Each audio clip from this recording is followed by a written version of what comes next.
Ako gusto kong isipin, gusto kong maniwala na may pag-asa pa. Lalong-lalo na nasa simula pa lang tayo, 1.1, 1.2 degrees pa lang tayo. Kaya may panahon pa para ibaba ito. Wag sana tayong dumating doon sa point of no return, di ba? Yun ang inaalala natin na maging mahirap ng umatras. So ngayon pa lang, tinitingnan namin na palagay meron pa tayong runway, kumbaga, para ibaba itong mga nagsanhi, no? Itong mga sanhi ng pagbabago ng ating klima. Medyo may naengkwento tayong mga lubak. Hindi lang traffic, lubak. Hindi lang traffic. And I think it's mahalaga na malaman natin na hindi lang ito scientific problem eh. Hindi lang ito environmental problem. Yung solution kasi ay tatama sa ekonomiya, tatama sa politika. Kaya napupolitika.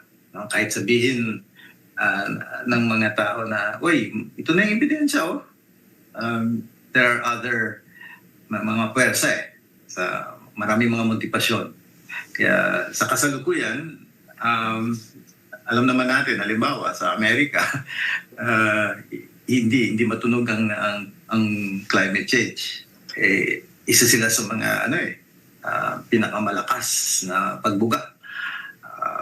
So sa ngayon, hindi ko naman sabihin since 2007, meron namang may konting may pagbabago.